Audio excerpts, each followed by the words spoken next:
Hey everybody, it's JJ Conway. I'm so excited to be here with you today.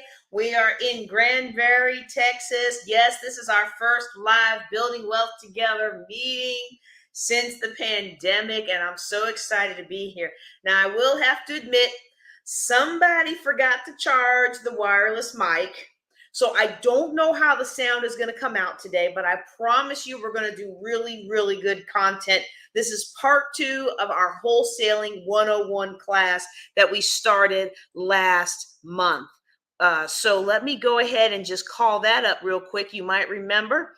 Now, I am going to remind everybody that we are doing this class on a different day than we normally do, simply because next week is both John Maxwell and spring break, and my family is going to be otherwise occupied. So I'll pre-record the lesson that was supposed to be held today. But real estate investing, since we're going back to in-person and we're using the workplace boardroom in Granbury, I did not want to miss having our in-person meetings and getting it started and work out all the kinks and all that good stuff. So we're going to look at how we can do things a little better. I know the first part of doing things a little bit better is to charge up the wireless mic, because there's a fair amount of road noise and there's a fair amount of echo in here. So again, I do apologize for the sound quality, hopefully, and I'm going to apologize for the crazy lights. I think the battery is going bad, and I've already sent a message to the owner because I didn't think to come early enough to check everything out. I'm not used to living in rural Texas, and I'm not used to things being closed after business hours. Does that make sense? Like with the pandemic, yeah, we were all closed, but then now that the pandemic's over, I'm trying to go back to normal, and I have to adjust to the fact that I have a new normal. I have a new normal that's rural Texas, and I'm used to the DC area. I'm used to things being 24/7. You can go get stuff printed 24/7. You can go get you can go pick up your print 24/7, right? So I have got a little bit of adjusting to do. And don't worry too much about the lighting. And for anybody in the room, don't worry about the lighting too much, because I'm going to be displaying the slides and everybody will be able to see the slides. And for those who are in the room, there's enough light coming from the other room that people can still write. But the problem is on your screen, every time it flickers like that, it looks really bad. Like it makes me look bad. And I'm not trying to look bad tonight. I'm trying to talk about one of my favorite things in real estate, which is wholesaling. Why do I like wholesaling, even though I was never the greatest at it? I like wholesaling because it's a way to make money in real estate investing without going into more debt. And I'm all about cash flow. I am all about adding more money to your daily living. I'm all about building wealth and staying saved. And I'm all about doing those things without taking on more debt. And so too many of us throw debt at problems. We take debt to solve problems. We count on debt to get us through to the next breakthrough without realizing that the breakthrough isn't in whatever we bought that causes the debt. It's in the commitment to ourselves and to our future, and the discipline that comes from making up our mind that we are not going to walk in any more debt. So that's one of the reasons I love wholesaling. You get started with nothing in your pocket. You can get started with wholesaling. So let me go ahead and pull up the slides here. And again, I do hope that the sound's okay for you all. I feel it really echoey. I think as more people come in person, we will probably have a better sound profile in here. But please let me know, how it's doing for you and whether or not you can hear me okay and all that stuff. I'm so happy. I'm so happy to see one of my favorite entrepreneurs on the line today. This lady is making it happen. She's not letting life happen to her. She is taking what happens to her in life and turning it into something fantastic, changing lives. All right. So what we're talking about today, this is part 2. Let me see if I can get me on here just a little bit. I mean, I'm that vain. I want y'all to see me a little bit. Okay. What we have for you today, this is part 2 of our Wholesaling 101. And so what we did last week is we set the foundation. See, now I can't even see anything. Can I do the slides from here? Oh, I can't do the slides from here. Okay, so I'm gonna have to figure that out. Hold on a second. Let me remove that. I know PowerPoint has a way for me to. I know that StreamYard updated, and they made a way for me to do this, where I can do it all from one screen, because I'm standing here. So I'm sorry, y'all. I should have tested this out earlier. I'm standing here and I'm realizing originally I just click the mouse whenever I need to, but if I'm standing, it's kind of difficult to do that. So let me see if I can find that slide that I just had. Oh, I'm so embarrassed now. I'm not that embarrassed. I'm a little embarrassed because I should have planned that beforehand, but you know, I wasn't thinking. I was doing what I normally do. All right, and what I normally do is I can reach the mouse, but I can't reach the mouse without bending over. And my back and my injuries, they're like, we don't like that. Oh, that was the right folder. Hmm. That was the right folder. Why is it not coming up? Okay, let's try something else. If it doesn't work, I'll go back to the other way and I'll just have to bend every so often. And the physical therapist is going to be like, what'd you do that for? All right.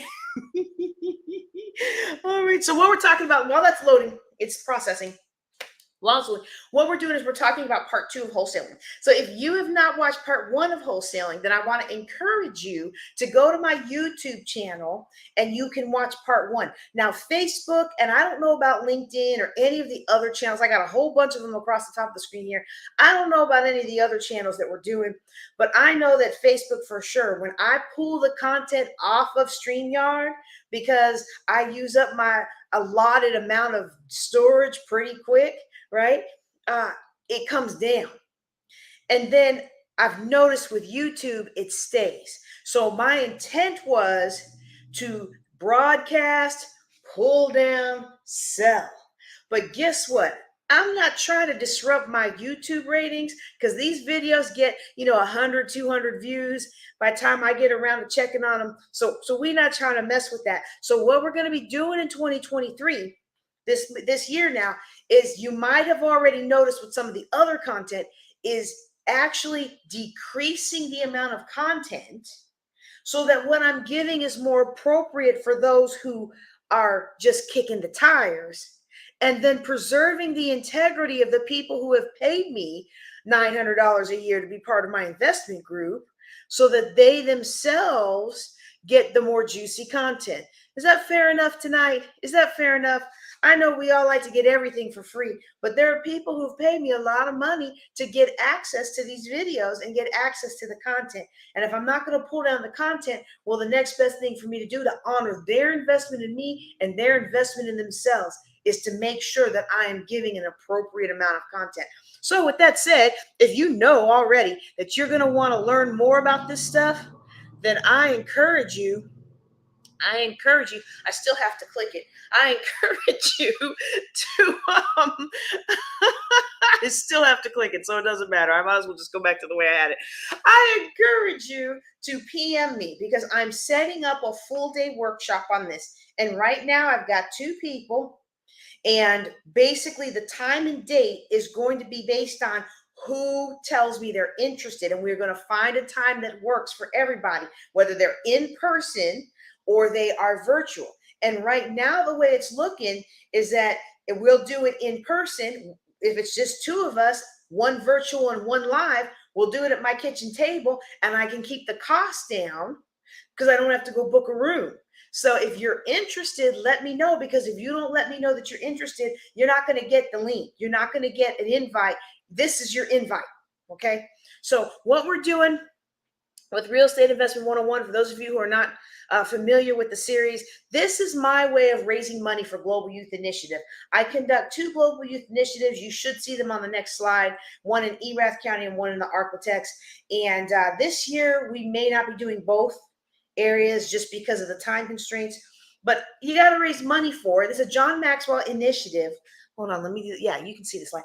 It's a John Maxwell initiative, and it's free for the kids. Well, if it's free for the kids, but activities aren't free for the kids, somebody's got to pay for the event. And I tell you what I want to do in April. I want to take the kids toward the Metroplex, and I want to do either Epic Waters or I want to do Top Golf. But both of those have a significant cost. So one of the things that I do with the Global Youth Initiative is we are a zero-sum budget. What comes in goes out. And if I don't get enough in, we tailor the activities, we tailor what we give out to the kids, we tailor all of that to whatever we have come in. So if I get $10 of donations, well, I add my little bit of money to that $10, and we do something around, we do some painting, some rock painting around the kitchen table and talk about leadership and confidence building, all right? But if I can get the funds for the transportation and all that, I think they would really enjoy the confidence building part of the flow rider at Epic Waters, because there's a significant risk that you have to take to get out there. Another option that I want to do is a escape room for the teenagers. Well, we don't have an escape room down here in Stephenville. So if I can do an escape room for the teenagers, we have to go to Weatherford, or we have to go to the Fort Worth or Dallas. Okay. So I don't want to panhandle or anything, but I'm giving y'all really good content, and I'm asking you to support the fundraisers for Global Youth Initiative by PayPal or Cash App me a little something for these kiddos. Okay. All right. 2 upcoming events you're going to want to know about. If you are coming to John Maxwell next week, then I hope you will join me for the Women's Wealth Legacy Workshop. We are still determining the time and place for that, because so far, all of my attendees so far are actually virtual. And so the virtual option is not open to people who weren't already in my coaching program when I cut things off to focus on the doctorate. Okay. And so if some of you is new to me today, you're like, I thought we were talking about real estate. We're going to talk about real estate, but these are important announcements, and we'll get to it in just a second. So when I realized, okay, when I was about to be all slick about it. Look, y'all. I was about to be all slick about it. Like, when I realized that I needed to focus. Look, when I failed a class, a second class, and I had to retake another semester of another class, I said, okay, the first time my father died, we got it, right? The second time I got distracted with too much stuff and I took on too much and my business grew too big. I ain't trying to there's no third time's a charm when it comes to failing classes. I'm paying for these classes. The GI Bill is paying some stuff, but I'm still paying some stuff. So, we gotta get this done. So what I did was I paused my coaching. I did not take on any new coaching clients, and I had hunkered down like, we are going to get this proposal done. So I have several outstanding commitments to people, even if they're not, I have outstanding commitments, and this is one of them. Okay. So we're going to be in Orlando. For those of who are in Orlando, even if you're not in my program, you can be in the room.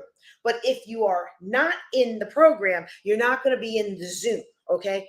So, the other big one is a call for speakers for Juneteenth Legacy. I'm super excited about this. Y'all, I'm so excited. We got Dr. Boyce Watkins as our executive session keynote for the day. We also got another one of our headliners is Dr. Cheryl Wood. I'm just so tickled of the cast that we are assembling for this event. We got Shay Brown going to be there. We got Rosalind Henderson going to be there. We got Mama Vega going to be there. I mean, the list is growing. We got Mama Wetzel.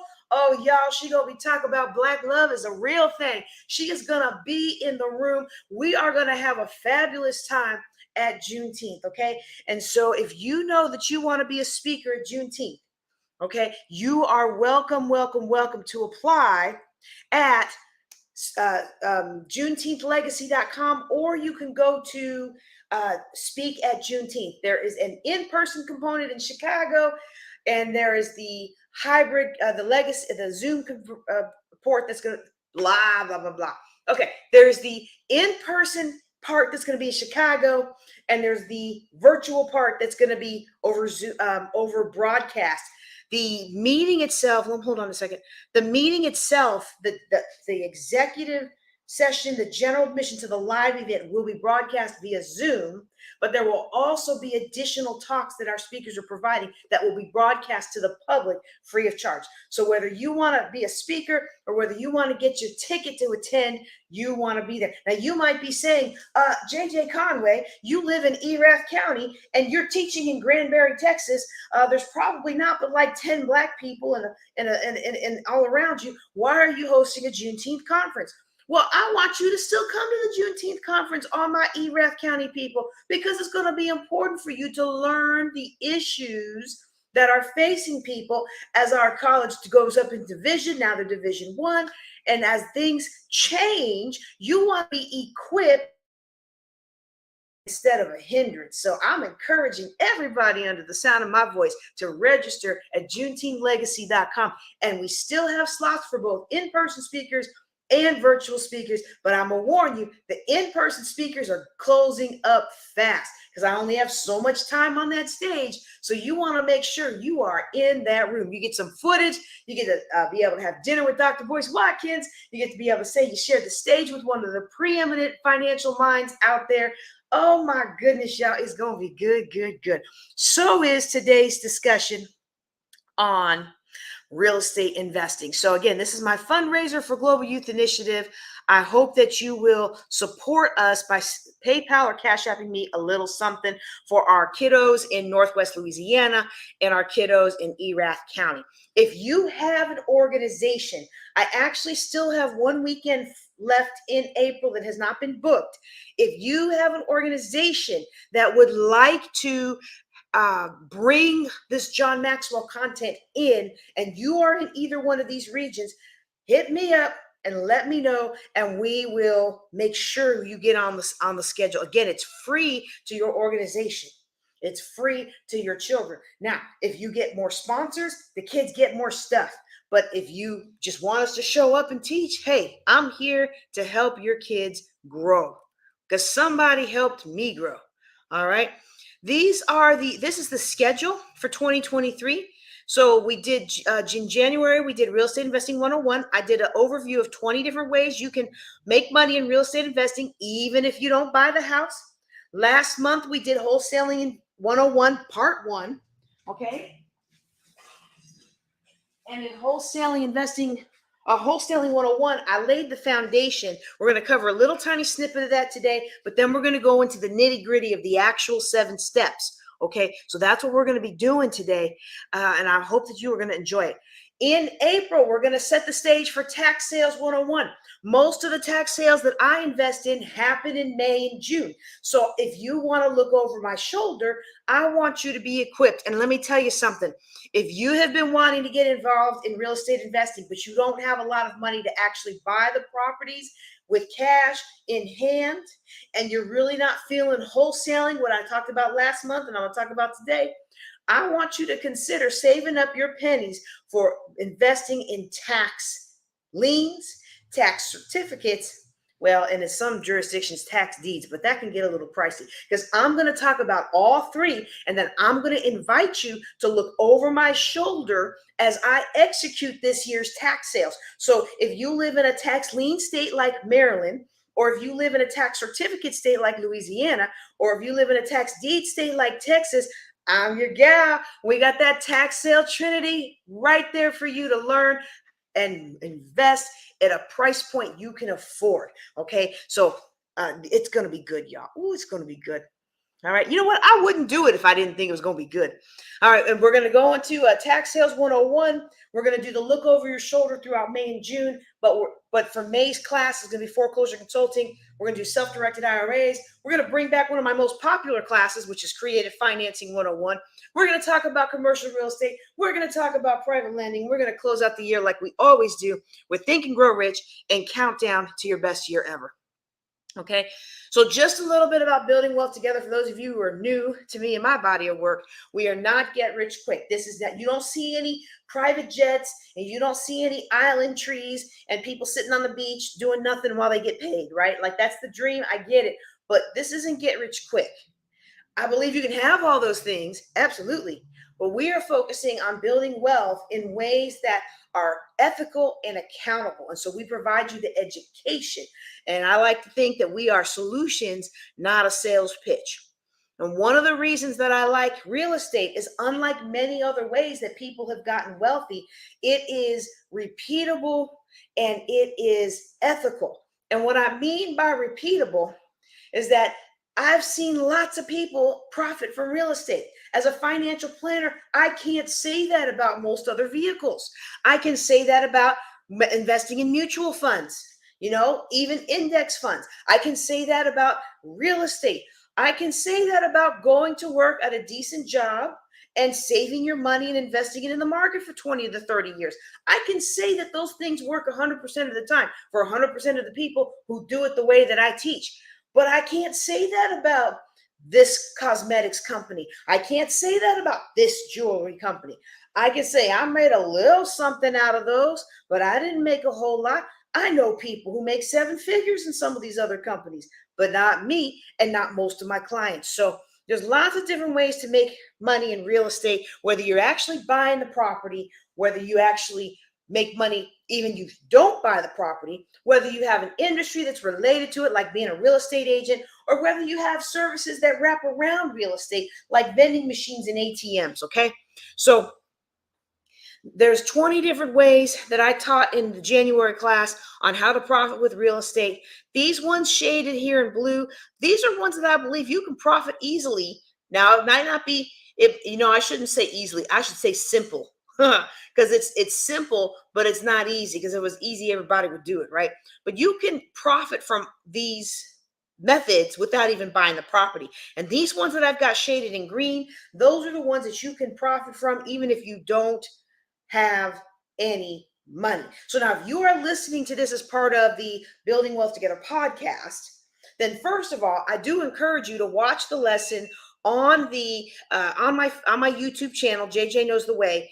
And then I also encourage you to be live with us Thursday night. Thursday night, 8:30 Central, 9:30 Eastern. I have been teaching Thursday nights for almost 9 years, y'all. Can you believe it? Next year will be our 10th year of teaching Thursday nights. We had a little blip there for a little while during when I was deployed to the desert. But for the most part, we have been teaching real estate and wealth building for almost 10 years, Thursday nights, 8:30 Central. And what we do is we extrapolate them out to the podcast. So if you're watching, if you're listening on the podcast, then I want to welcome you to the Building Wealth Together podcast. And I want to thank you for being a loyal subscriber and listener. And I want to encourage you to join us live because you can get your questions answered. But and you can see what I'm talking about when I say this slide has these things highlighted in green. Okay, so I think I already covered this on the last slide. I really found that people can do real estate if they follow the number one rule. It doesn't matter your experience level. It doesn't matter which method you choose. If you follow the number one rule of real estate, you will be successful. And that is you make your money when you buy. Some of you know what I'm about to do. I'm about to say it one more time. You make your money when you buy. And let me say it one more time for the people in the back. You make your money when you buy. You do not wait for appreciation to kick in. You do not wait for this, that, and the other to line up. You do not wait 10 or 15 years for the master plan of your city to finally come to pass. No, you've done your analysis. You've run those numbers. And when you buy, you're making profit day one. That's how you buy real estate and you sleep well at night, okay? A property acquired at 70 to 80% of the cost of value is going to make you money, whether you keep it or someone else buys it. And if you buy a property at 70 to 80% cost of value, then if you have, for whatever reason, if you have to sell in a hurry, you will find somebody like an investor who will take that property off your hands, 7 days cash offer, okay? So what is wholesaling in the context of all this I've been talking about? All right. Wholesalers are people who find properties. At their very core, wholesalers are people who find properties. They find the property, they lock it down with a contract, and then they go to another investor and say, hey, sir, hey, ma'am, I found this property and they're willing, it's worth $100,000. It needs $10,000 worth of work, and they're willing to take it for 50.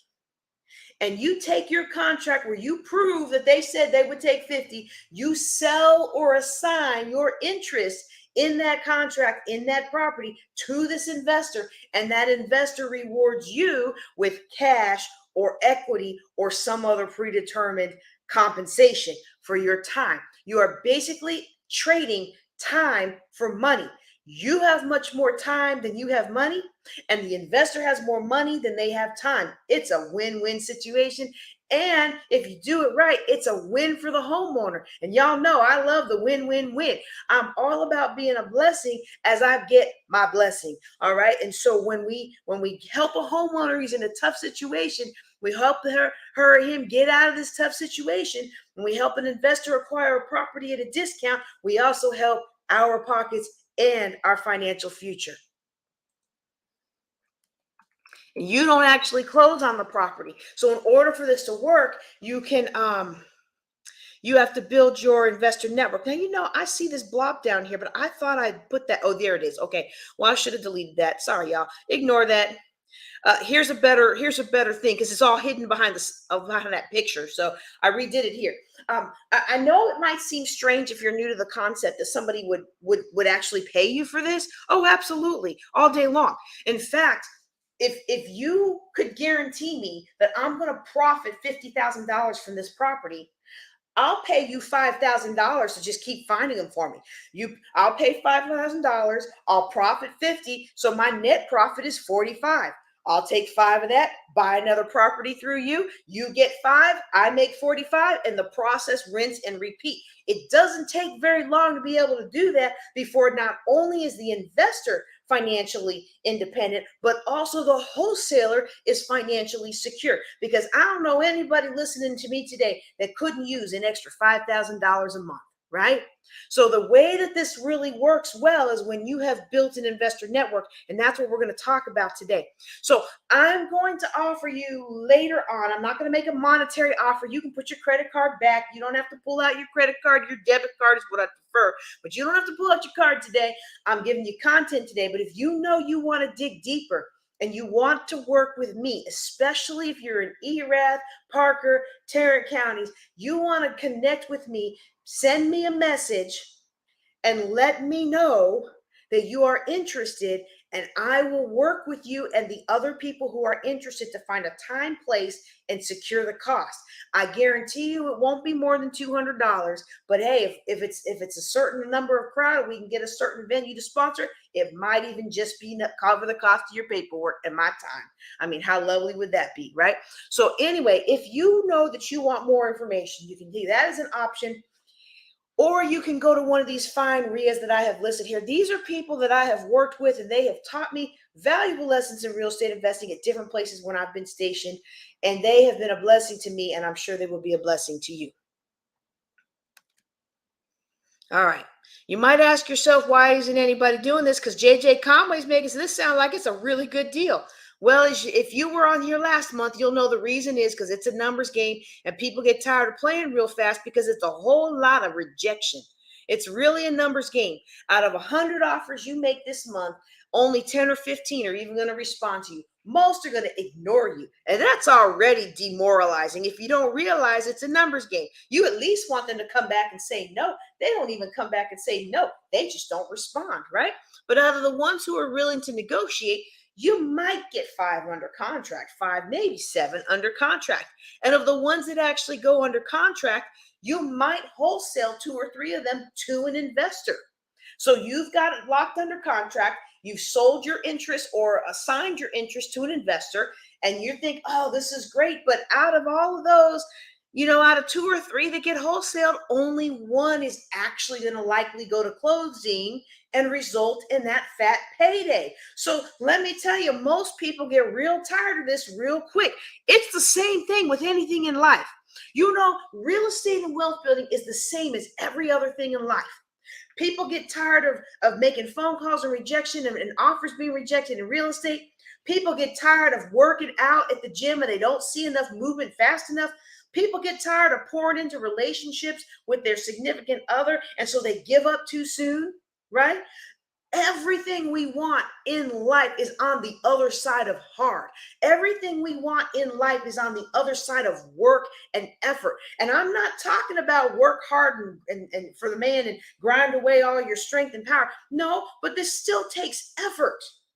And what I have done is I have demystified the process for you so that you don't have to worry about how to do it. It's an easy step-by-step process. But you know what? So is going walking 2-3 miles every day. That's easy. but we don't do it. So I can give you the process, but if we don't do it, we don't get the results. It doesn't take very long to build I know, I'm getting off of real estate, but I feel like somebody needs to hear this today. It doesn't take very long to build a relationship, to rebuild your marriage, to rebuild your relationship with your kids. 10 minutes a day focused on your spouse, 10 minutes a day focused on your kids. That's enough of a start right there. Some of you are going to be like, wow, this is hard. It took me about 2 years before I could, honestly, I'm just being real with you. It took me about 2 years of intentionally giving my children 10 minutes of my undivided attention every day before it became natural and before I could expand it. Up until then, it was like, I got so much to do. I've got so much more important things to do. Oh, they'll be resilient. It'll be okay. One day when I build my business, they'll understand. No, they won't.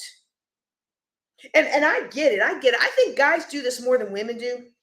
What I see a lot of guys do, and I don't see it as much with women, but I see it a lot with successful people. They make this money, they make it big, they have kicked their other wife to the curb, and then they go get them the new wife, and they call her the love of their life, and they call her all these wonderful, beautiful, wonderful names. Well, if you would have poured some of that wonderful, beautiful lovingness on your previous wife, y'all would still be together. Okay, I'm outside of my lane now, but somebody needed to hear that. We think, oh my goodness, this isn't working. All these phone calls, I'm trying to make offers on these houses, and nothing's working. Well, you only did 50. You need to do 100. It's not going to work if you quit after 2.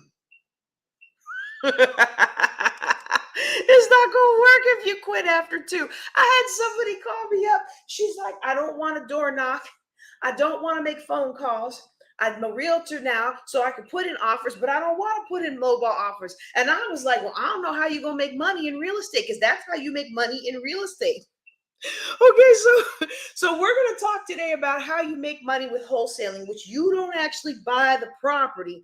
You earn while you learn by finding properties for other investors. And the better you get at finding properties for other investors, the more you learn for when you are actually ready to invest by buying properties yourself. Also, the more you learn by helping other investors, trading time for dollars, the more money you build up so that you yourself will have a stockpile of cash, not only to handle your ups and downs for life, not only to send your kids through college, not only to make sure that you don't have to drive a raggedy, broken down hoopty every day, every month, every year. Not only will you have a pile of cash to make sure you can retire with dignity, that you're not going around eating dog food for dinner, or you're not going around from store to store to store getting all the free sample because that's all you can eat. These things not only can help you change your life, but they change the foundation of your family tree for generations to generations. And it all starts with making the decision to start. And you hope that you're making that decision while you're here today. And so we're gonna talk about this earning while you learn, because a lot of times when we get started, we really aren't any good. But you gotta get good in order to make good money. But you gotta start somewhere. You may not be good when you start, but if you don't start, you'll never be good. And so I've got a little thing here for people who are on the podcast. If you're listening to this as part of the podcast, again, I encourage you to join us on Thursday nights, 8:30 Central, 9:30 Eastern. But if you're listening to the podcast, look, I'm happy that you're listening to the podcast. But you want to go out to the YouTube channel, you will get a chuckle out of the slide that I have up today. It says wholesaler fail. It shows a raggedy old beat down shack, and it says $200,000 ARV, which stands for after repaired value, only needs $10K in repairs, and my wholesale fee is $5,000. And that's what a lot of us look like to experienced investors when we start out. But it's okay. You'll get better, just like I did. All right. So what I'm going to share with you right now is my 7 steps to wholesaling. And I think you're going to like how I have broken this down so it's not so complicated.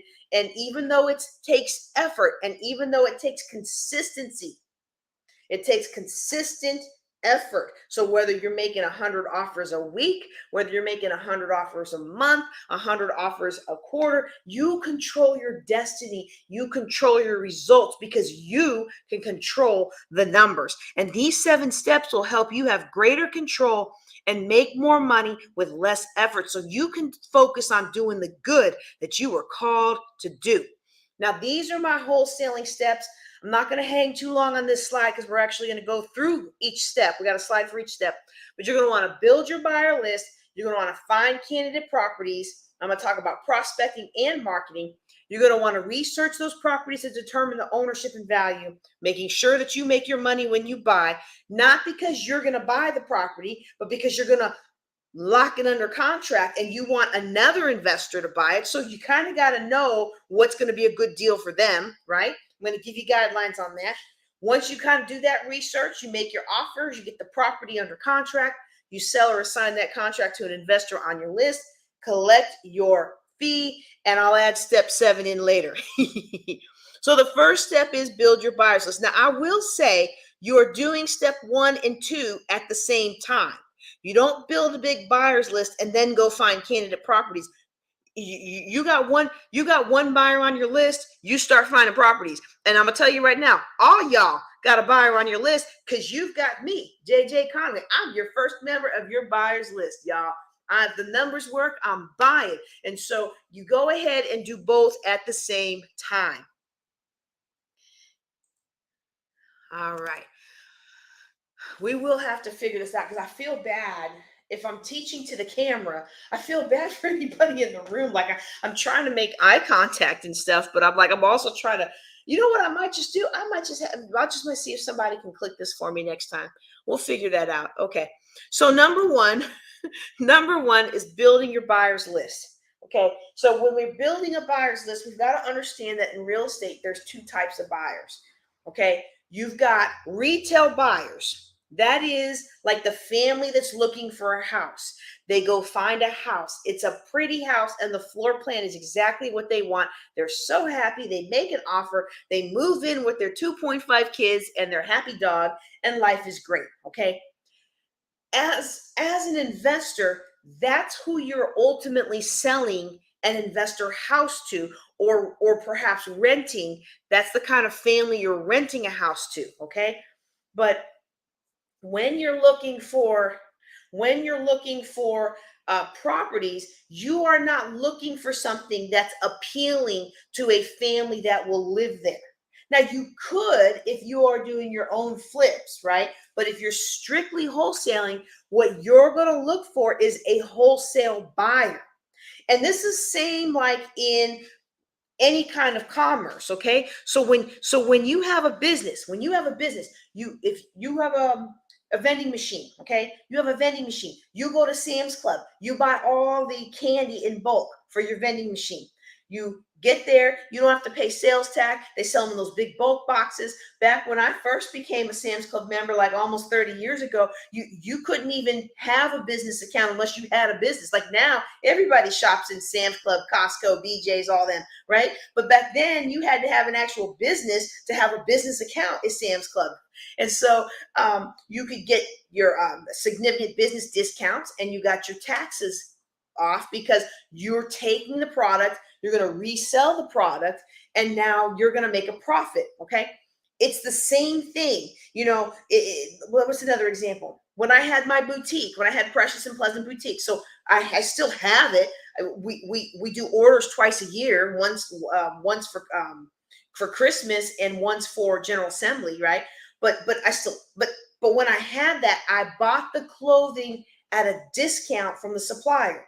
So the same dresses that sell for $80 in the store, the same little boy suits that sell for $80 to $100 in the store, I could get them for $10 to $20 in bulk. Okay. And then I would take those and I would sell them. Now with real estate, you're not just taking something that you buy in bulk at a discount and reselling it, you're doing a little work. And what I like in that too is another way that I made really good money with that boutique, y'all. I would go to stores like Ross and I would find the fancy suits that were a little bit damaged, like they were missing a button or something easy. And then I would go to the fabric store and spend $1 or $2 on the button. And so now this suit that was marked $190, but because it's missing one of the sparkly buttons, it only cost me $20 plus $1 or $2 to buy a new sparkly button at the fabric store. Sew that bad boy on and sell it with tags attached to my boutique. Oh, yes, I did. I would sell it at a discount of like $100 and people would be happy. So don't think about this wholesaling as something that's super complicated and hard to understand. We use these principles all the time in our lives, okay? When you go buy something at dirt cheap, you know it's going to be raggedy. When you buy something at Walmart, you know that 9 times out of 10, it is not going to be the same quality as if you went to Dillard's or JCPenney's. Okay. When you buy a toy at the dollar store, you know it's not going to be a long lasting quality. You know there's going to be stuff wrong with it. When you buy clothes at Ross, TJ Maxx is a little bit better, but I know Ross, a lot of times it's there because there's something wrong. And it's the same with real estate. Something needs to be fixed in order for it to command retail prices. Okay, so please understand that this is absolutely something that you can do. Okay, and so when we actually do our in-person class, so I've got maybe another half an hour left tonight that I can talk with you. But with the wholesaling actual in-person class, we'll have all day that we can actually run through a lot of scripts, and we'll be able to ask questions more. We'll be able to really talk through how to handle different things, okay? And so what I just want you to take away from building your buyers list is you are not looking for people who want pretty homes. So you don't need to hit up all your coworkers and ask them if they're looking to buy a house, because that's not the kind of buyer you're looking for. If they were buying a house, they want a pretty home. What you're looking for is you're looking for investors. Okay. Now you might have coworkers that are investors, that's always a good thing. But you're looking for investors. You're looking for people who find houses that can't sell at retail price. So maybe the roof is messed up. So you're not going to be able to get an FHA loan on that without somebody fixing the roof. But the person who owns it doesn't want to fix the roof. Or maybe it's real estate owned by a bank. And y'all know the bank is ridiculous, depending on the bank, especially. They're not going to work with a lot of property and fix things up. That property is sold as is. Well, a lot of that stuff can't go in the traditional loan lineup. You got to find somebody who can come in with a cash offer, and that's your investors. So there's 2 ways to find investors to be on your buyer list. Okay. One is prospecting. You go out looking for them, okay? And the other one is marketing. Marketing entices them to come to you, okay? And so there's a lot more, as you can see grayed out here, there's a lot more that we're going to talk about in the in-person class. But for now, I want to talk about RIAs, because that's one of the most effective ways to find investors to be on your buyer list. See the note down here. If somebody wants to be on your buyer list, try to get proof of funds from them. Make sure that these people are actually not wasting your time. Okay. One of the best ways to find other investors, and I do have some other ways, but we'll talk about them in the in-person class. I don't like to give all my secrets online, y'all. But the Real Estate Investment Associations, you might also see the acronym REIG for Real Estate Investment Group. They offer an excellent avenue to learn from local investors. A lot of them are going to have deal-making sessions where you can bring your deal to the investor, and they almost Shark Tank style. They can analyze what you're doing and decide whether or not it's a good deal. And if they like it, they'll buy it. They'll buy your interest or buy, work with you to assign the contract. You can also find real estate investment related professionals. Okay. And so this is a great place to find them, because if you just go on the phone book and you look for a plumber or electrician, 9 times out of 10, you're going to get somebody's going to charge you incredibly high rates, high retail rates. You're not looking for retail rates. You're looking for wholesale rates. You're looking for the investor discount. You're not looking for the top of the line, most beautiful, 100-year faucet. You're looking for something that's going to get the job done and is going to be good quality, good looks, but it doesn't have to be the Taj Mahal. All right. So you want to build relationship with trades and investors. And one of the best ways to do that is to go to a place where people are there specifically for real estate investment. Please, sir, and please, ma'am, do not make the mistake of thinking that because your best friend or your auntie or your grandpa are realtors, that means they're a good person to talk to about real estate investing. I was a realtor for 10 years, first with Long and Foster and then with Keller Williams. And I loved providing solutions. I'll tell you what else I loved. I loved having done such a great job that not only did I command 7% commissions, but when I left and moved away, I kept my license active because I had so many referrals that I was making good money referring people back to the markets that I had left in my military travels. Okay. So I was a realtor for a long time. And one of the things that I discovered about being a realtor, a lot of people that I worked with in those real estate brokerage houses didn't even own their own property, and they didn't know anything about real estate investing. So you want to make sure that whoever you're working with understands real estate investing, and the best way to find that person is at a real estate investment association meeting. Okay. Keep in mind that these meetings are businesses and they make money by having people come in and speak to you who then sell classes, and then the organization gets a cut of the class. So, even if they are a nonprofit organization, they still got to pay for the room they're renting. They still got to pay for the lights, things like that. So you want to make sure that that you don't fall into buying every single course that they have. All right. And that's where you will build your buyers list. And you might think to yourself, why would other investors help me? Why would anybody train their competition? Well, first of all, you know what? You get what you give, right? It's profitable as well, because not only do I help you do something I don't have time to do, but now you're bringing me deals first, when you can't use it. So now, now you know my secret. Now you know part of why I teach these classes, right? All right. Okay. So if you find a RIA, don't be scared by membership fees. You shouldn't be paying more than a couple $100 a year in most markets. In some markets that are lower price markets, it might be $50 or so a year. But you shouldn't be paying more than a couple hundred. I've heard of some that are like thousands of dollars a year. And I don't know too many people that have actual real profit. I know a lot of people who have a lot of properties. They have a lot of debt, but I haven't seen them have actual real profit. So just be careful, okay? Now make sure, I'm going to give you some tips on finding these investors. There are a lot of scams out there. In fact, and I'm going to switch it back to me for this story. In fact, when I was in DC the first time, I was learning everything from Sherman Ragland and for my properties in Prince George's County. And then I also had property in Baltimore City. So I would go up there to the Maria meeting, and Sherman, his wife, Claire, was leading a group in Northern Virginia. Well, because of the nature of my job, sometimes that was the better meeting for me to attend. And so I was really excited when I moved back, when the military sent me back to Northern Virginia. I thought I was going to her meeting. And the person who ran the meeting was like, oh, yeah, that was me. That was not her.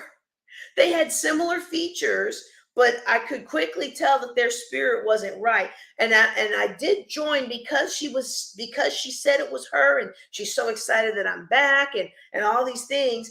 And then as I had joined without testing it, because again, I had thought I had already been to her meetings. You understand what I'm saying? Like, oh, are you such and such? I've been trying to figure out where your meeting is, and this happened to come up in my search, and I'm so excited. And she played it off like it was her. It was not her, y'all. Oh, I was so mad. And they were cheating people. So they were promising all these things, but none of it worked. Okay. And so one of the things that you'll note about a lot of groups is that if they're scamming people, a lot of times they don't even let you try it for free. Now, I'm not saying if a group doesn't let you try it for free that they're a scam. Okay. But if you've got a good model, then you kind of expect that people are going to want to know that you've got a good model, right? So we'll just leave that one alone. Let me go ahead and put it back on the slides before I go off on a rabbit trail. Okay. The Another way you can spot real estate investment scams is that you get into the meeting and there's no actual content. It's just one sales pitch after another. And then they don't let you ask any real questions. And this is a big one. This is a real big one. Not being able to ask real questions and not addressing feedback. Those are two big red flags, and you see them a lot.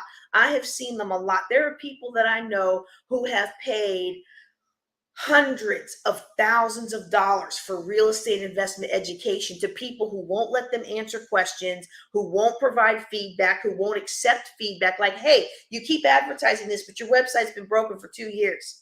Like, if you're gonna fix it, fix it. If you're not gonna fix it, stop telling people that they're gonna buy it. Now, you and I, as personal growth students and people who care about our personal development, we have been to enough conferences with enough people to know that people will buy a lot of things and never go in and use it. So what a lot of these people who are scammers are figuring is you're not going to bother getting to use it. So if you're that kind of person like I am, that when you pay for something, you actually want to use it, be forewarned that that's a red flag for real estate investment association scams. All right, so that's finding investors to be on your buyer's list. The next thing we're going to talk about is finding candidate properties. And again, it's kind of the same thing, right? So finding investors, let me go back to that. Finding investors, okay? Prospecting, you go out looking for them. Marketing, you entice them to come to you, which you notice I didn't talk about tonight. We'll talk about that in the full class, okay? Same thing with properties. You're going to prospect, you're going to go out looking for properties, and you're going to do marketing, entice them to come to you. Marketing costs money, so a lot of people start with prospecting, okay? And we're going to look at a couple of prospecting methods today, okay? I have them all. I don't have some of these grayed out, but I don't think we're going to talk in great detail about all of them. I'm just going to give you a skim, okay? But the ways that you find properties are going through different ways. I'm so sorry, y'all. Hold on. The ways that you can find some properties by marketing and prospecting, you're basically taking a two-pronged approach. So with marketing, you're finding things that are for sale, or you're finding things that can be turned into a sale. Isn't that good? All right, so let me go back to that list and make sure I've got the slide right. Okay, so some prospecting methods, and this is actually when we talk about hacking the MLS, one of the first places that I recommend people start when they're wholesaling is actually the MLS. It's not going to have the juiciest deals. Let's be honest about that, right? However, one thing that you already have that you don't have in any of the other methods is that people are already acknowledging they want to sell the property. So at least the first hurdle of calling up somebody and trying to see if they're interested in selling, that has already been taken care of for you, okay? The other prospecting methods that I've got listed here, these aren't necessarily people who are trying to sell. Okay, but you could go driving for dollars and you can find candidate properties. I've got a slide on that later. You can call bandit signs of other investors and let them know if they've got a deal that they can't use. Maybe they'll pass it to you. Maybe they got stuck with something that they tried to rehab and they've put $100,000 into it. And it's going to need another 100,000, and they're just so tired of it. They just want out of it. And you find another investor who's willing to put the other 100,000 into it and fix it up. And now you've created a win-win. You can also call for rent ads, especially if you age them. This is actually the very first real estate strategy I was taught. And I got it out of a book, y'all. I don't even know who wrote the book. It was it was a book my ex-mother-in-law used to buy her very first property. And she's done very well for herself. So I was like, well, let me learn how to do this. But you basically look at what's for sale or for rent by owner, and you let that sit for a month or two, and then you call back to see if it's still available. Because if it is, most of the time people didn't buy it smartly. So they have payments instead of having bought it free and clear. They bought it on debt and now they haven't got it filled. And the last renter destroyed a bunch of things. And oh my goodness, they're just pulling their hair out. And guess what? You get to come in and save the day. Oh, it's a win-win. I love the win-win-win. All right, so so those are some prospecting methods for finding candidate properties. When we do our in-person class, I'm going to actually do a driving for dollars component. And so for those who are local, you'll get in my car. And for those of you who aren't local, you'll just have to follow us around on Zoom on the video. We'll figure that out. I'm about to get an iPhone, so maybe we'll do FaceTime or something like that. But that's prospecting, okay? That's you go out and find things. Marketing is getting people to come to you. And I'm not going to cover this very much. We'll cover it in the in-person. But these are ways that you can get people coming to you. And let me give you an example of driving for dollars. And again, we're going to do this as part of the whole day class, because in my opinion, driving for dollars is one of the best ways to find properties when you're starting out. Driving for dollars requires that you learn the neighborhood, and so that you begin to understand what's available, what's on the streets, who's living where. Like, you pick neighborhoods, and sometimes we feel like we can't pick a neighborhood because it's too small, right? I'm going to show you something. Let me see if I can pull this tab up here. I should have left it on the slide while I was talking. That would have been smart. What I'm doing is I'm pulling up maps at Google. And I'm going to try to share that screen. Oh, I got to stop that screen first. Present, share screen. Let's share that Google screen. Okay. So we're going to do Google Maps. All right. And it's kind of eerie. It's already got my location down. Okay. Granbury is a fairly sizable little townlet here. Okay. But let me scroll us over to Stephenville. Okay. Let me scroll you over to where I'm living now. Okay. This is Stephenville. This is Stephenville, Texas. This little town right here. This is Stephenville, Texas. And you can see the mark down here. That's 1 mile. I don't know if you can see that, but about that far is 1 mile. So Stephenville is maybe about 2 miles across and about, I'd say maybe about 5 miles wide and 2 miles high. It's situated on a diagonal. Can y'all see that? Okay. Yeah, you can see the little bar down there that shows you the 1 mile marker. How much is mile? This is a small town. Okay. This is a small town. There's millions of dollars being made in real estate in Stephenville, Texas. Let me scroll in and show you something. All right. Let me scroll in. Oh, not over here. Look, y'all. This is our new shopping center. Ooh, look at this. Look. We got a Ross. We got an Old Navy. We got a Five Below now. We got a Hobby Lobby. And they're all here because Ulta decided last year. Ulta said, we're coming to Stephenville. Their colleges went up to D1. So when Ulta came, all of these came. And look, is it on here? Look. Where is it? We got a Chick-fil-A. It just opened up, y'all. The Righteous Chicken is in Stephenville, Texas. I feel like, look, if I could just get my church conference center, I might never have to leave the town now. I got me a Ross and a TJ Maxx and a Chick-fil-A and my tea to go. Oh, I'm good, y'all. But seriously, though, look at how small this town is. This is a small town. We just got those things last year. At the end of last year, Chick-fil-A opened up. Let me get into a neighborhood here. So wait, where's the college? Okay. Let's back up. Campus Recreation Center. This is Harbor Drive. This is the college here. Okay. These little houses, when my husband first moved here about 10 years ago, these little houses were about $40,000 to $70,000. See these little houses? Can you see that on your screen? About $40,000 to $70,000. Okay. These little houses across from the football field of the college. This is the college over here. All right. This is Tarleton State University. These little houses are now going for about anywhere from $150,000 to about $250,000. Okay, that's where these are going at, and they're renting at about $900 or so $900,000 a month. Let's go across the street over here. Okay. And these are the older areas. Okay. Those are the oldest areas. Okay. You go over here, these houses over here, these little houses over here, they are, and I don't know, I'm just clicking on random houses. I don't know whose is whose, right? These little houses over here, similar price points, about 200,000 to 225. Okay. Renting for about $1,000 a month, maybe 1,100 or so. Go back up, go back up, go back up. Okay. Where are we at? Okay, let's go over here off of Lingleville Road. Oops. Well, I didn't mean to do that. If y'all saw it, y'all know what I did wrong there. Here we have an interesting neighborhood.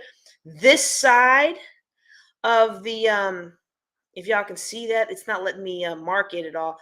But this side, if you can see my mouse, the right-hand side where it says Cactus Valley and Midnight Shadow, these little houses are going for about 200,000 to about 250. They were going for 100 when my husband first moved here. They're going for about 200,000 to 250. They're renting for about $1,400 a month if they have 2 bathrooms. Okay. On the other side of River North, on the other side, these are the newer houses along the golf course, right? These newer houses, you can see they're a little bit bigger. These houses are going to be in your high 200s, and they're starting to bust 300. Okay. When my husband first moved here, I was stationed in DC, I think. When my husband first moved here, these were going for about 200, 180, 190, 200. Okay. These ones, if you can rent them, you're looking at about $1,500 to $2,000. Do you see how many properties there are in Stephenville, Texas? Okay. There's acres of diamonds all around you. And a lot of times we think, oh, I can't make any money because there's not enough inventory, there's not enough property. Well, admittedly, in a county where it's only maybe 2 or 3 tax sales a month, it's going to be harder to find distressed sellers and use the kind of tactics that I used to use on the East Coast. But there's enough money here to make just here. Well, okay, I'm in Granbury right now. I'm 30 miles away right now. But just where I'm living. Let me ask you something. How many paid for houses do you need bringing in $1,300 to $1,800 a month for you to be financially secure? For most of you on the line today, that's 2 or 3. Can you do 1 house a year for the next 2 or 3 years? Even if you can't acquire the money through wholesaling or some other tactic, could you do 1 house every 2 or 3 years? Could you maybe buy the house, live in it for 2 years, fix it up, and leapfrog into another house and rent out that one? Could you do that every 2 or 3 years? And you could be financially independent. And the strategy I'm teaching you today will allow you to build the money you need to buy the properties free and clear. This stuff works, and it doesn't take very long. Love it, love it, love it. All right, so now let me remove that one, and let me go back to the, let's see, stop screen. Let me go back to the slide deck. Oh, I hope you all are enjoying this as much as I'm enjoying sharing it with you, okay? So when you learn your neighborhood, I just gave you an overview of 4 different neighborhoods in Stephenville, Texas. And when you learn your neighborhood, you can figure out about what those properties are worth. We talked about that last time, and we'll talk about it a lot more in the in-person, because I'll actually give you all some properties and turn you loose to research it. And so if you are in local, if you are in Louisiana, or if you are in Maryland, I have the accesses that you need to do the research. And while you're in that class, you can actually do the research. If you're in a different market, I can tell you how to find it, but I don't have any expertise to help you with it. Okay. So just to make sure we got truth in advertising here today. All right. But once you learn the neighborhood, you can determine value. And so it doesn't take you very long to ascertain an offer. But you're driving for dollars is basically going up and down the streets and finding places that look like they might be vacant, look like somebody isn't able to take care of the property, look like somebody is, like there's a bad renter in there that's destroying the property. You're looking for indications that the owner might want to be ready to sell in a hurry. And a lot of times investors find that working class properties, working class neighborhoods, your bread and butter neighborhoods, three, maybe four bathroom. I'm sorry, three, maybe four bedroom, 2 bathroom kind of houses. That's a really good quality. And then also a lot of people are also finding, they're finding success in neighborhoods with older residents. But sometimes when people tell me that, I wonder if they're cheating people. And so I don't like to sound like I'm jumping in on that bandwagon, but there are a lot of older people who are strapped for cash, and you swoop on in with a cash offer and you are a godsend to them. You are a blessing to them. And you feel like, well, I'm getting this property for half of what it's worth. But to them, they're so thankful that you're taking this property off of their hands. Okay. So never scoff at a seller's why. Just profit from it and help them while you're doing so. Okay. You can also find properties anywhere you go. Okay. So this is one of those examples. I love using this example because my husband actually saw this one. We were on the beach just hanging out, and then we were like coming back to the hotel, the condo, and we happened to see this boarded up property. Now, a lot of times in Florida, you're going to have properties boarded up during off season so that, it's less risk of being damaged, storms and things like that. But this was peak of the tourist season. So I was like, oh my goodness, I can't believe somebody has it boarded up. Some of you who know me, you are very surprised that I just said I was on vacation during the peak of the tourist season, me and my cheap self. But since I'm married and educator, I am kind of confined to taking my vacations whenever he's off work. And guess what? Those are the most expensive times of year.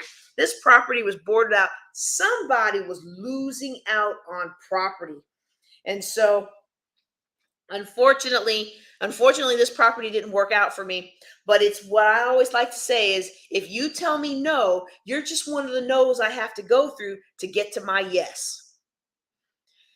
So if you are coming to the in-person workshop, either you're live or you're going to be electronic, do some driving for dollars and find some addresses of potential properties that we can analyze. Okay.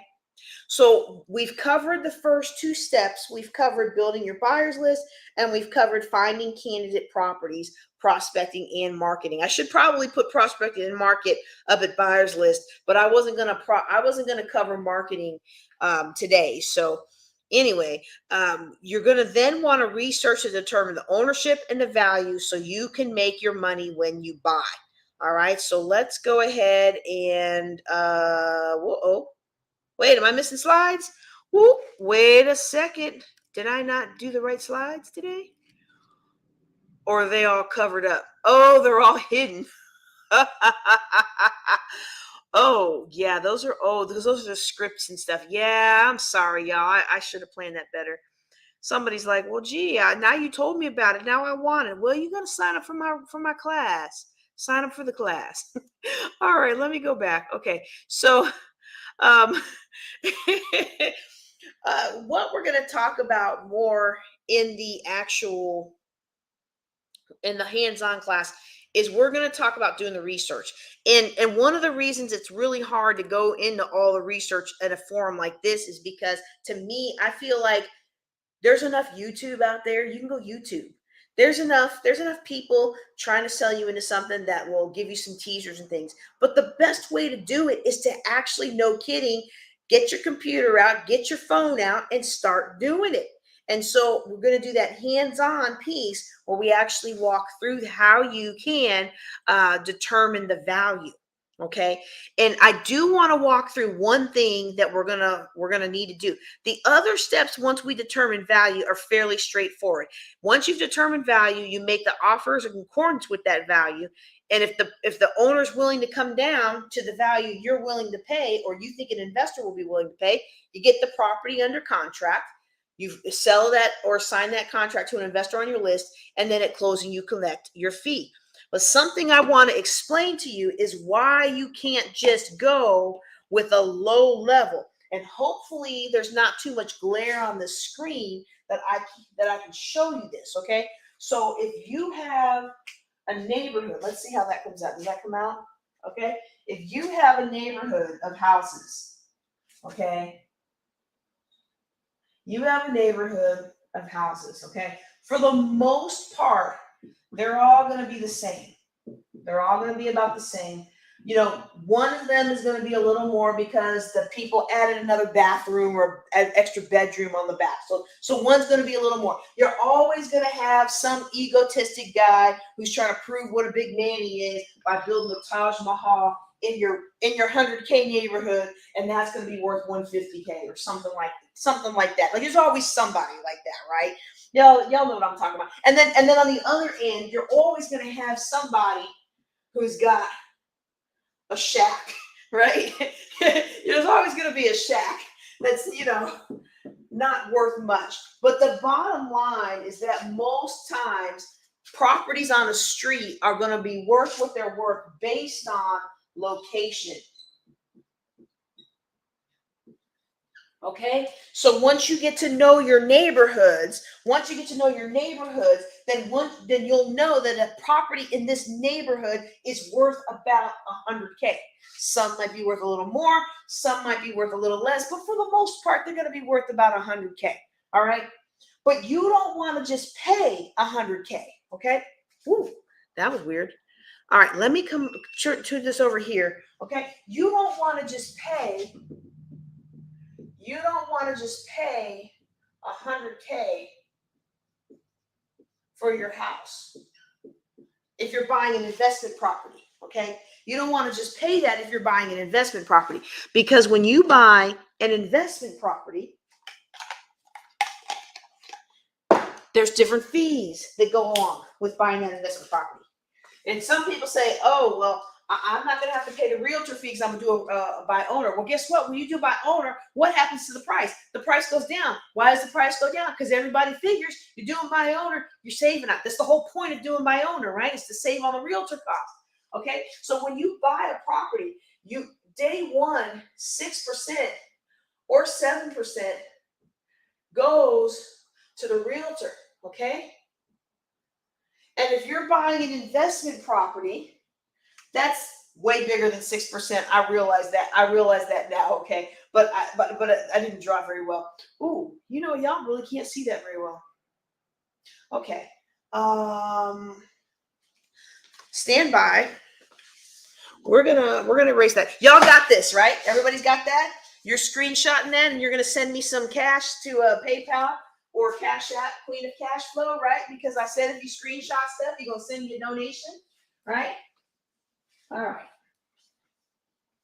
I hate to have my booty in front of the screen there, but that's the most efficient way to get that done. All right. So if the property, let's make sure you guys can see that, is worth 100,000. Okay. If the property is worth 100,000, I should be on this side. If the property is worth 100,000. The first thing that comes off the top of that price, you pay 100,000 for that property. 6% of that goes to the realtor. Okay, 6% of that goes to the realtor. 6 to 7%, depending on your investment brokerage. Okay, our brokerage did a lot of extra work for people, so we did 7% commissions because we did a lot of behind the scenes work. See, people don't realize that about realtors. A good realtor does a lot of behind the scenes work to make sure your deal closes. All right, so right off the top, you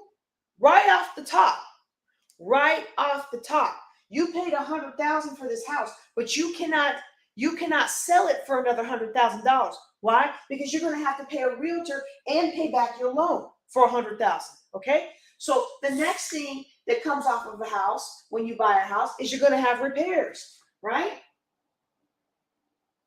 And this is even in a retail house, you're going to have repairs. Is that coming up? That's not coming up. Even in a retail house. And that's the thing. When people come up to me, they're like, oh, I've got this VA loan, it's only 0% down. Or I've got this this FHA loan, it's a little percent down, and I'm gonna be able to get in there. And I'm like, you're gonna go broke. Because guess what happens? Even in a retail house, you're gonna have repairs. Okay? So even in a retail house, you're gonna have repairs right off the bat. Right off the bat. You are already in a stuck situation because the properties on your street are worth $100K, but you can't sell your house for $100K because not only do you need to repay your loan for $100K, you got to pay for a realtor at $6,000 or $7,000. Then you got to get money back for the repairs that you put in because you didn't save money first. So you did a special program, 0% down. And because you did a special program, 0% down, I know as a financial planner, you don't have $20,000 in the bank for these repairs. So now you got to pay that card off. And now in order to sell your $100,000 house, because you got the dream job of the century, or your husband or wife got transferred, you actually have to sell it for $120. Well, actually, I think in this case, it's going to be like $117. Okay. This is why people lose money when they go into real estate. Because they think, I'm going to buy the house and it's all going to work out and it's going to appreciate. Only 3 years from now, you find that the pandemic happened. Well, the pandemic actually drove prices up. But you bought this in 2007 and now your house is only worth, you're trying to move in 2010 and your house is still only worth 70 on top of these other fees. Okay? So here's what I don't want you to do when you buy a property. Okay? But here's what I do want you to do when you buy a property. Oh, this light is killing me. I'm pretty sure it's the battery. That's what I texted the landlord. But again, I'm sorry for those of you who are like, whoa, this is flickering and it's a little bit crazy. I think it's the battery because it keeps beeping at me. All right, come back on. I'm not out of my time yet. I got another half hour. Oh, this is silly. All right. There we go. I gotta buy me another 10 minutes. We're gonna wrap this up. So here's what I want you to do, okay? That's about half. I want you to buy your properties at 70%. Well, JJ, I'm not buying the property. You said wholesaling is I'm gonna assign it to an investor. Yes, but you're gonna put the contract. So you're gonna put the contract in it as if you were gonna buy it. I want you to put the offer at 70%. Because what happens at 70% is if there's a realtor involved, you got room for the realtor. If there's repairs that are needed, and a property that's willing to take this much of a discount, there's repairs needed. Okay. All right. Maybe not. All right. We're just going to stick with the black. All right. Repair. Boy, what did I do with these pens? They're telling me wrap it up. I just have so much fun doing this. I can do this all night, y'all. So then you have repairs, right? Repairs, realtor. Your profit as a wholesaler, you need your profit.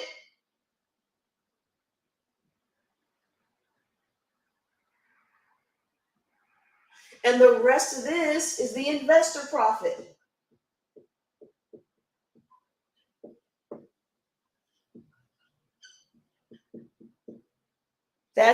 So when you buy a property like this, and I know with that glare, it's kind of difficult. Let's see if I can move this without ruining the camera. When you buy a property like this, there's room in the deal for you to make your money when you buy. And that's how I want you to do that, okay? So now, one other thing I'm going to walk you through is pricing it. And I thought I had these slides on here. I just looked at it a second ago, and they're not in the hidden slides. So some of you have taken this class with me. We've been teaching this. I've been teaching this class.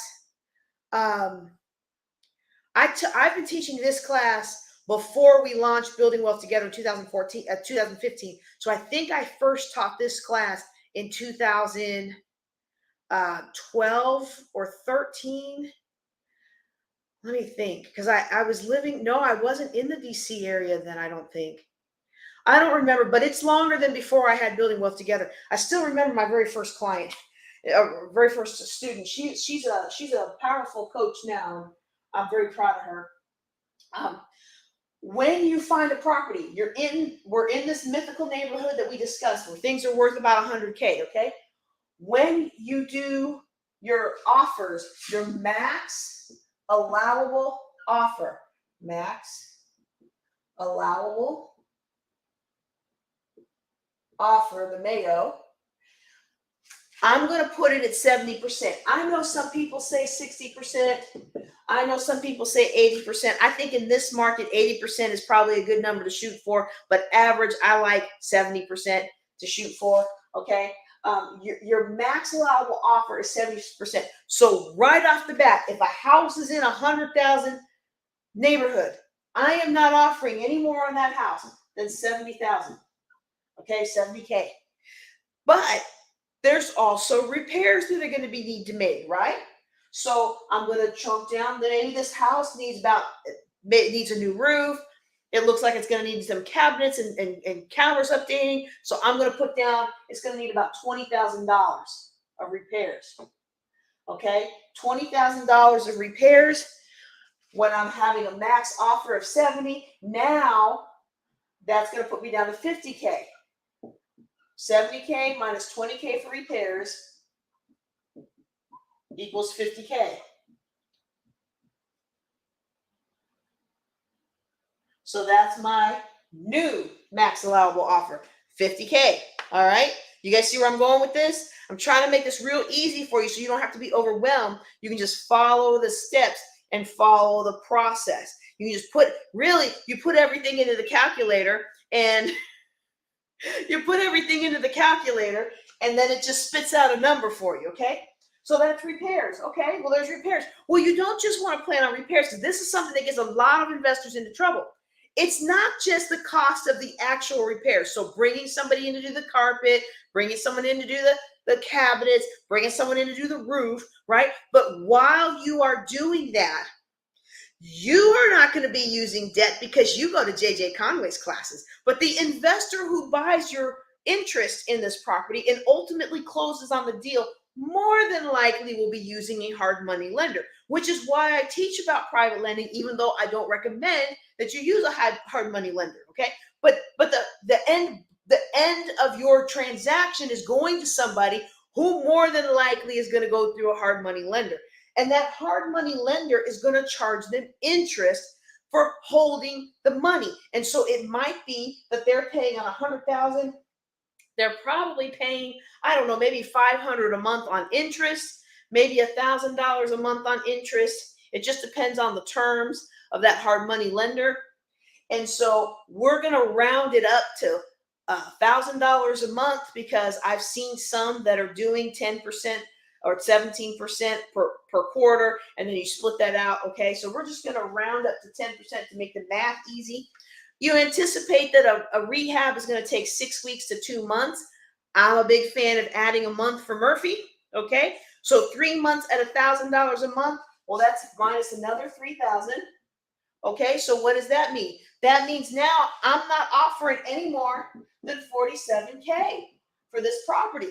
Why? Because the investor's going to need to hold it, and they don't want to go in the hole. They're not thinking that. They don't know that you're hooking them up like this, but it's a good best practice for you as a wholesaler. You want to make sure there's room for the repairs, and you want to make sure there's space in the deal for everybody to get paid, especially if things have to get resold in a hurry. Okay, you saw that thing that I drew of how everybody gets paid. You want to get paid. So you're not going to offer any more than $47,000 on this. All right. Well, guess what? This is what an investor would offer. The investor who buys this property shouldn't, if they were well trained, pay more than $47,000 for the house. The investor who buys this ultimately through the contract that you're going to lock down as a wholesaler shouldn't pay more than that unless they know a few things or have a few tricks, or they can do some of the work themselves, or there's a couple of little squishy reasons here and there that they might pay more. But 9 times out of 10, they're going to follow the Mayo formula, and they're not going to pay more than that. But if they're not going to pay more than that, and they're looking to get something at 70K, so that if they have to sell it in a hurry, everybody gets paid. Well, guess what? You got to build in room for your paycheck. So on a $100,000 house, I'm going to go with another about 3,000, about 3%, 3 to 5% is really about what the rate is for a wholesale. But I'm just going to err on the side of caution and do 3 per thousand. I'm not going to do like the people who are selling you into $10,000 classes and tell you, oh, it's good. You're going to make $10,000 off of this 100K house. Okay, you might. The conditions are right. But I'm gonna be realistic with you, okay? So you can send that $10,000 to my bank account. I just saved you a whole lot of time and trouble and energy. So I'm gonna do that 3K, your fee. Oh, I didn't write this in here, did I? Let me write that down. 3K is holding costs.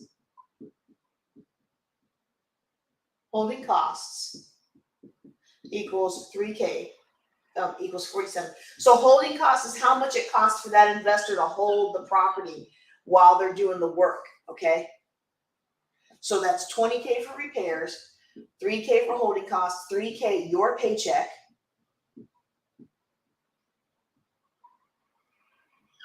And now we're down to 44K.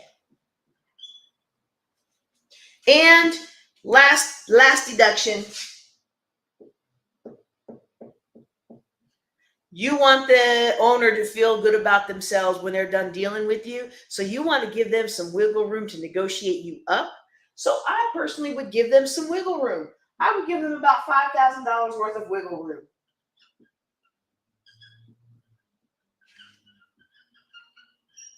And that would mean I would offer them 39K. So my offer on this property, if it needed 20,000 in repairs, would be 39K. Let me step out the way so y'all can see that, okay? It's very rudimentary, and now you know why most people are going to tell you no. You know why most people are not going to even respond, because they're like, I'm trying to sell this house for $100,000 and you're offering me 39. Well, yeah, I'm offering you 39 because I'm trying to put some money in my pocket. I'm trying to send my baby to college, trying to cash flow their education instead of going into debt like so many other parents who then end up on dog food in their retirement. Ooh, that is not going to be me, that's for sure, because I'm going to use these principles. Y'all, the principles that I teach you, they're the very ones I use in my real life. All right, so that is, I believe, the last thing I wanted to cover with you all for Wholesaling 101. If you want more tips, if you want to learn more about this, if you want to dig deeper, if you want to go through the scripts and stuff, then you can go ahead and sign up for my whole day class. It has not been scheduled yet. PM me and let me know that you're interested. And if those who let me know they're interested by Saturday, I will send something out. So what that means is if you don't hear from me by Saturday asking you what days and times work best for you, then that means I don't have your interest. Okay? So you want to get on that ASAP so I can get you in the number. Because listen, this is stuff that's going to change lives. So I'm not broadcasting that out to people who aren't making effort. And I know you're somebody who makes effort, but you've also been with JJ Conway for a while now, and you know I give a lot of content. But I'm asking you to make the effort and let me know if you want to be part of the Dig Deeper class, because that way I can know who's really going to be serious about this and actually do something with it. I don't like teaching these classes and digging the deeper and taking the time to dig deeper and booking the rooms and all that stuff to dig deeper. And then one person shows up and doesn't want to do it. They don't want to do the work. I only want people who want to do the work. And I've got 2 right now, and I'm looking for a few more to make it into a location. Otherwise, we're gonna sit around my kitchen table, y'all, and we're gonna have a good old time. It's gonna be a blessing. All right, let me make sure I've covered everything on the list there. Oh yeah, I love this. Step number 7. Y'all know I love 7s. When you get your first big paycheck, why don't you take JJ out to dinner? I'm just kidding. When you get done with your first big deal, I want you to celebrate that with some kind of treat for yourself. I want you to rinse and repeat all the way to your financial independence. All right, all right. Well, that's what I've got for you today on Wholesaling 101. I hope that you have enjoyed it. I hope that anybody around who has heard me here today enjoyed it. I know it's kind of wonky with the lighting, and I know that me focusing on the computer has probably not been very helpful. We'll have to figure out a different way to broadcast this for next month, but we'll figure it out. It's a work in progress. Nobody's perfect, and like John Maxwell says, nobody's good the first time, but you have to start to get good. So we started, and we're going to build up from here. All right, that's all I've got for you today. Let me check real quick the free conference call, see if there's any questions in free conference call. Let's see. I don't see anything in the Q&A. Okay, I'm going to also check the Ask JJC to see if there's a real estate question. I don't see any in the Facebook/YouTube chat. So if you have a question, now is the time to ask it. All right, I don't see anything on Ask JJC, which is fine, but if you have a question, oops, oh, it doesn't come through. Okay, if you have a question, please, sir, please, ma'am, go ahead and drop it in the chat. Otherwise, I'm going to say goodnight, and I'm going to get on back home, and I hope that you all have enjoyed this. Next month, let me put that schedule back up. Next month, I hope that you will join us. We'll be back on our third Thursday, and we'll be talking about tax sales. Again, the tax sales that I participate in are typically held in May and June, and I'm going to give you an opportunity to look over my shoulder, okay? So you're going to want to, if that's something you're interested in, if you want to get started buying properties for as little as $1,000, $2,500, you want to be able to be ready to move quickly when you come to next month's class on the 20th of April. We're going to be doing our tax sales 101. All right. All righty. Well, that's all I have for y'all today. Y'all take care. Y'all take care and be blessed.